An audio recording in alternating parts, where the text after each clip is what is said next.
Ya ụmụ Igbo ibe m, ya mara ụnụ mma. Dịka m si ekpe n'isi nwa Igbo ọbụla, ekpere n'isi nwa Igbo ọbụla bụ na ya na-eje na-abata. Eji anabụrụ iji ihe ejije ekpere azụ. Ụkwụ ọjọọ ama mkpa anyị. Anyị eji ọnwụ weta tụrụ ụtụtụ. Were ube ekene wee na uru abalị. Ihe onye nke onye chọrọ pụọ n'ụtụtụ. Ọ batara anyị jikwa eju. Onwe echiche onye iro ọbụla sire n'isi nwa Igbo ya bịa na mmezu. Kama onye echiche anya were isi ya bụrụ ekpere n'isi ụmụ Igbo. Ọ ya na-adịrị ndị Biafra niile mma. Ọgụ anyị na-anọ anyị afụ isi ya. And by the special grace of God, anyị adị ndụ fụ isi ya. But before nga n'ihe nke m nwere ikwu n'ụbọchị nke taa, ụmụ ntị nchọrọ ime adreesị gbasara anyị bụ ndị Igbo. Ka anyị hapụ na ịda na-afụ onye ọbụla nyere anyị correction as a traitor. Ọ bụ ihe niile m kwuru ka m ma na ndị right. Yes, I might be saying it based on how I reason it. But by the time ndị feel na ha ka mara or ndị ka nwe experience be correct ya, you will start seeing reasons why you should readdress what you said. But anyị bụ ndị Igbo, especially the so-called ndị a na-anụ ọgụ Biafra ya amaghị ihe ha na-anụ the same. Have seen it as if you don't support them, you are an enemy. Ikwu anything, you are a traitor. Peter Oche mere address, ihe mere address before. He is now a traitor to ndị Igbo. Paradigm, abịakwana kwu ihe okwu. Everybody is now carrying it up, calling him a traitor. Nobody cares to know if actually what he said is true or not. I've gone on many pages. I've gone on many Facebook pages where a lot of people are addressing him as an enemy and a traitor. But today, Muabu Mr. Dejdude came to see it as an otherwise. Because Muafuria, as he the young man, as the truth. Yeah.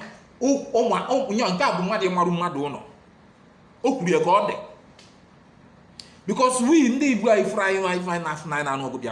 we have three factions. When they against Nnamdi Kanu, quite all right. When they against Nnamdi Kanu, even if Nnamdi Kanu would go be family here today, we can fear say go, or maybe not use for sacrifice. No doubt, I know. When they they don't even know what they are doing.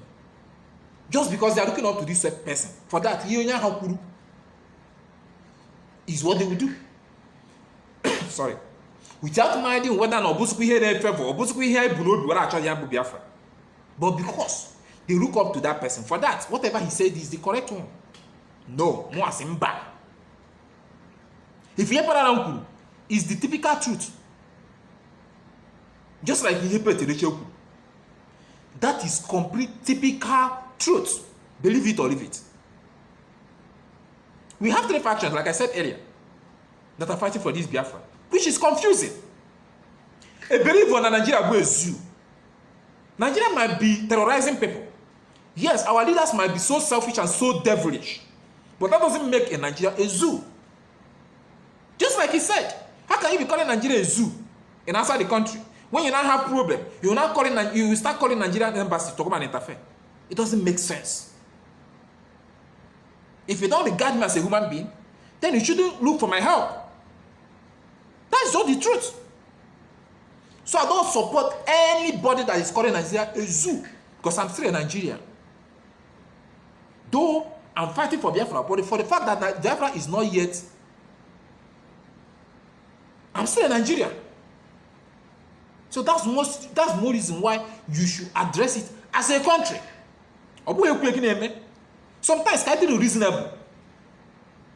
One doesn't have to say enemy. The other that was watching on a Simon Ekpa page, where he listed a lot of people, calling them traitors. Though some of them were a traitor, quite alright. But there are some there that are speaking the truth. That I didn't support what you're saying doesn't mean that I'm your enemy. I might be the one that even love you the most. So we shouldn't just be seeing anybody that come to address us or to correct us as a traitor. As a traitor, rather. Sometimes, compare some things here already. I'm going to some of the talk shows. A lot of people came up to address me and tell me that no. And as a reasonable Nwigbo, I pick up corrections immediately. So that's what I expect of every Nwigbo. But before I continue, can you go to the Funyabu video? Give Nwigbo Muzuru Miriara Nuzu. If you have a video, it was a me feature of Basaria. Don't and I gave that old man. If he did not insult anybody, instead, yeah, this particular news now for the Biafrans. This news now for now, and also now get strong heart for comment. Today I already come. You understand? Because me and Una go fight for this comment. I dey read this news to ask Una 3 questions because for the past how many months now, a lot of people they complain to me how they use Biafra something till they dupe them. This Biafra race have been a Biafra IPOB. This race we Una they fight for so. I just say Una because I never know which I know I know sabi fight. We dey fight Buhari. Now Buhari be the problem before we go get the Biafrans. I just put her like that too. Or Una dey fight for Biafra to come. Or Una dey fight for Nnamdi Kanu supreme leader. Because I don't understand the fight. Some dey fight Buhari, some dey fight Nnamdi Kanu, some dey fight for Biafra. So the thing now, people confused. And a lot of people now, they scam people because of this thing. We don't know if na Buhari be the problem of Biafra or na Nnamdi Kanu be the problem of Biafra. Some people don't know. So as they read this news, they give people you don't even know what they fight for. Please, if you don't understand the word Biafra, if you don't understand the word IPOB, no fight. Not be for you to just buy data, come online, insult. Not be insult go make us get Biafra. I just talk like that. Because when I know say with data state we not agree it also will be Biafra. On a note, that is the bitter truth. You understand? Even the one who did for Nigeria here, we never see anything. Carry my journey so we don't know which one be which one. Now Igbos don't fight themselves. They say now the Kanu they scam. Igbo they fight Buhari. Say not be him na Jubrim. Another person be asked na dey Aso Rock. I don't understand whether na the whole Buhari won't give on the Biafra before they call kill and they call put new Buhari. I don't know which one they fight for. And some of una will be the Igbos. Una not even know so far una just start to the support. That is just the problem of Africa. If anybody just say na leader because of the love where you get for the person, you not go do your own investigation. Say, is this person fighting for me? Oh, now just did there any small thing? Now just do online. They find who now won't fight. Who now won't fight before anybody go. You do like this. Hey, who now don't insult people. Nikopu, imbecile.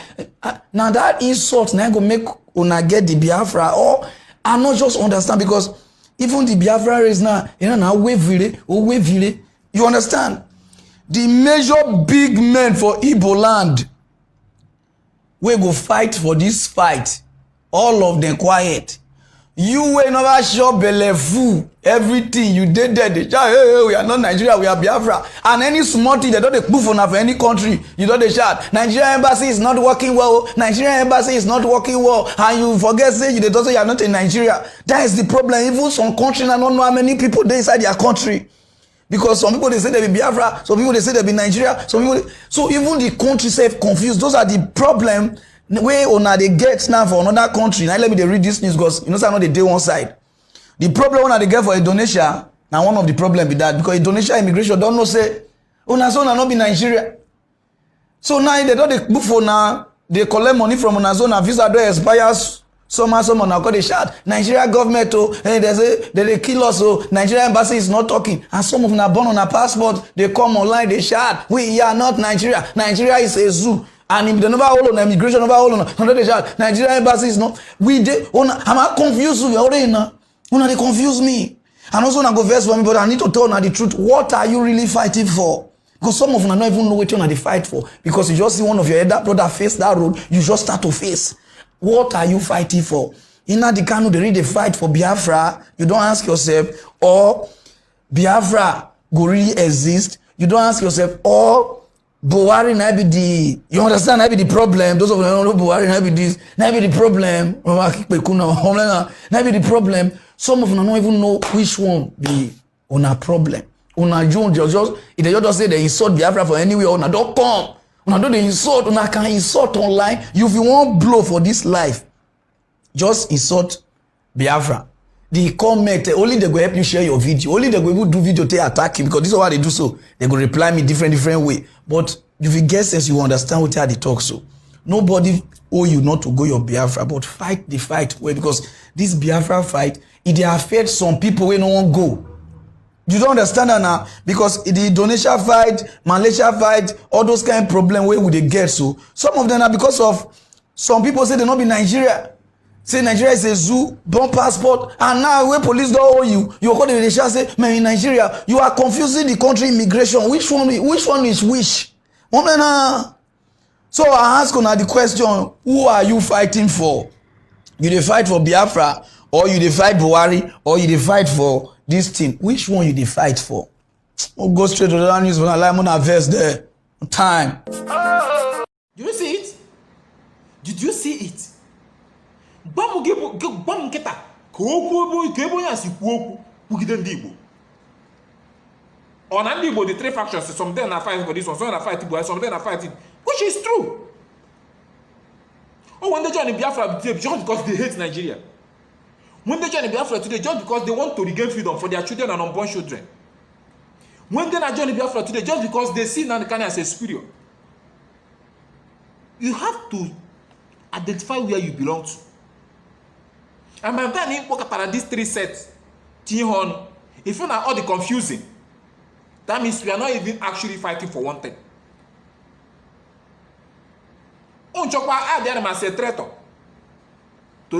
God knows, I so much believe the charity begins at home.